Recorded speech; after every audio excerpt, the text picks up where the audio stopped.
People, deluded, I'm back again. I felt I had to speak about Deniz Suarez again. Now, allegedly, he's had a groin injury. It's been emerged that he's had a knock with his groin. That's been a big reason as to why he hasn't been able to settle at the club and play a big part. Now, we know there was already concerns about him, allegedly, from Mislintat and people behind the scenes at Arsenal in regards to not only his ability, but could he positively impact and aid our season in regards to top four, whatever ambitions we have. There is question marks, and they're still out here. Unai Emery's obviously worked under him before, worked with him before, and you got if the manager, we'll never know whose decision it was, but if the manager wanted him, the manager wanted him in it. Concerning in that case how he's barely played, and you're looking at several reasons. Personally, I thought a big reason as to why he weren't playing is obviously he had a knock, but I thought we were going to make him permanent in the sense that let him. This season, obviously, he wants to play and start games, but let him adapt not only to how we play, but the way of life in England and things like that, and then would be made permanent when we get some paper at the end of the season or money in regards to our transfer budget. Now, I don't think it's going to happen, allegedly, because even if you hear some of his agents kind of played up to the Napoli interest. Ironic, I know.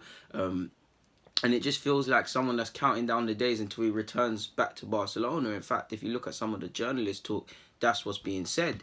Apparently, he's not a lonely figure at Arsenal, but apparently he's a lonely figure. It's nice to hear that he arrives early to training, but he rarely speaks and things like that, and he doesn't seem happy and whatnot. Let's just go on one of the articles on the London Evening Standard.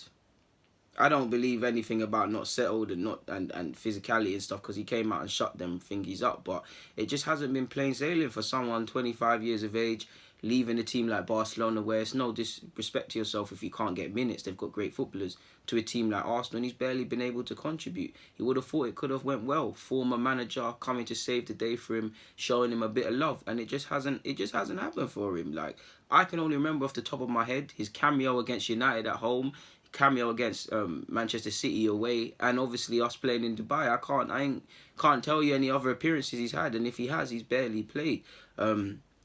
Yeah, we only spent 2.2 million on a loan fee, so it's not that much. But yeah, the articles actually said he's made 6 appearances, playing 95 minutes. Obviously, he got 90 minutes against Al Nassr. That's probably excluding the substitute appearances, obviously excluding the friendly. Maybe it's due to the system, I don't know. But apparently, where's the actual meaningfulness of this article? It's not here. Oh yeah, see, behind the scenes, Suarez is described as someone who has never settled, rarely smiles, and appears to be counting down the days to his departure. I don't know how you could see that he rarely smiles if you're not there, because he looks like he's smiling all the time. I just feel he's probably suffered in the system, in that the 10 role, clearly Ramsey's been in form, Ozil's got back in favour, and Mkhitaryan's been well. He hasn't got to play in that sort of 10 role. In the wide positions where he can be used, it seems that we're conceding them positions to play with 2 strikers or play with the other sort of people in different positions, and our wing backs are the width. So there's not really, I wouldn't say there's not really a need, but I can't really see how he fits into the starting lineup. Obviously, if we play 4-3-3 or diamond, not diamond, or 4-2-3-1 or things like that, you can see how he can play. And to be fair, regardless of what I've just said, he probably should have played more minutes. So it does lead me to believe that he's going to return. I mean, he's on route to be a more pointless signing or a worse signing than Kim Källström, because at least Källström got the opportunity to score a penalty at Wembley. It's harsh on Suarez, man. It's harsh, man. I wouldn't mind keeping him and letting him be a member of the squad and things like that, but he hasn't had a chance to show what he can do, people. Like, he really hasn't. Like, he's barely played. Like I said, 6 appearances. I'm looking for myself. It actually says he's made, well, it is 6, 4 in the Prem, 2 in the Europa, and he's barely been given, like, he's not even going to get to score, really. Like, Jenkinson's played more than him, and if Jenkins has played more than you for Arsenal, then you barely featured. I lie, people. So just away from Arsenal, hopefully he finds a club that's going to play him and trust him, because he's 25 years of age. He needs to play football. He needs to settle down and find his roots. Hope he gets back to that, but it's not looking like it's going to be at Arsenal. I actually wouldn't mind him staying and being part of the squad, but it's looking like he's going to return.